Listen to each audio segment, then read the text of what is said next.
नमस्कार, मैं डॉक्टर मंजू भार्गवी भार्गवी सिंफो में आप सभी का हार्दिक स्वागत करती हूँ।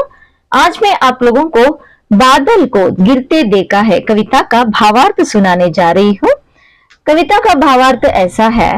कवि नागार्जुन ने हिमालय पर्वत की प्राकृतिक सुंदरता का अत्यंत मनोहर चित्रण यहाँ पे किया है।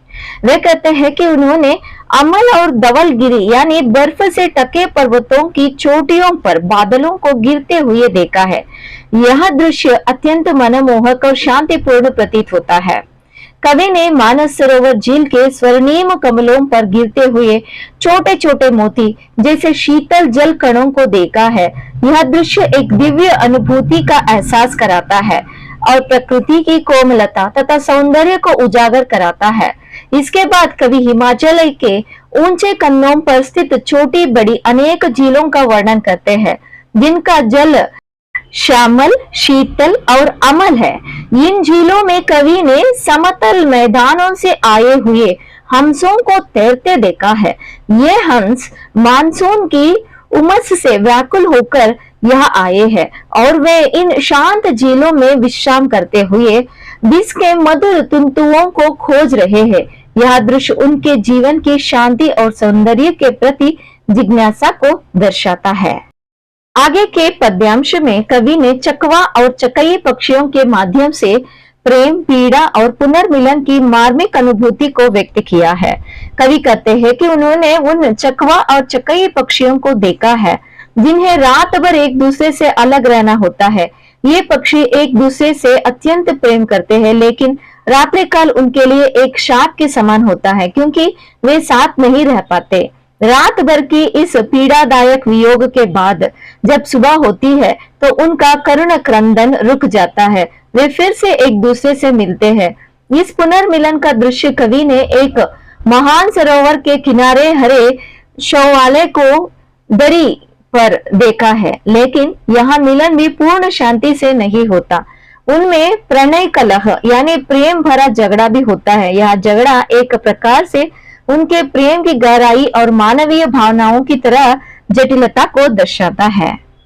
आगे कवि नागार्जुन कहते हैं कि उन्होंने बहुत खोजा, लेकिन उन्हें ना तो धन की देवता कुबेर का कोई पता चला, ना ही उनकी प्रसिद्ध नगरी अलका का, ना ही उन्हें कालिदास की प्रसिद्ध रचना मेघदूत में वर्णित उस गंगाजल की जानकारी मिली जो आकाश मार्ग से बहता है। कवि ने चारों ओर ढूंढा, पर मेघदूत के यक्ष या उसके संदेश का कोई वास्तविक प्रमाण नहीं मिला। इसलिए कवि कहते हैं कि शायद यह सब कालिदास की कवि कल्पना ही थी, एक सुंदर भावनात्मक कल्पना मात्र।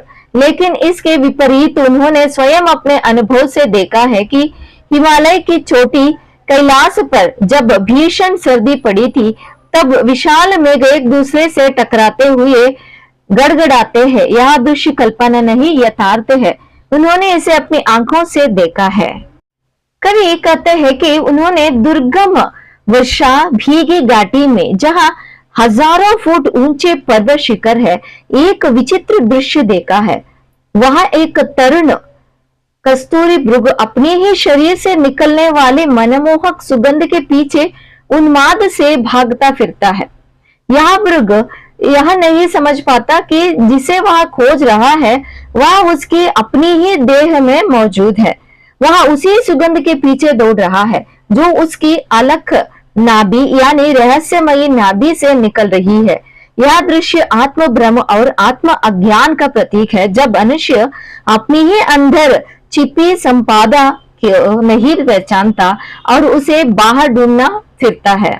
इसके बाद कवि देवदारू के सुंदर वनों का वर्णन करते हैं, जो शत शत निर्जरों और निर्जरिणियों की मधुर कल कल ध्वनि से गुंजायमान है। यह चित्र हिमाचल या हिमालय की प्राकृतिक संपदा और मधुरता को दर्शाता है।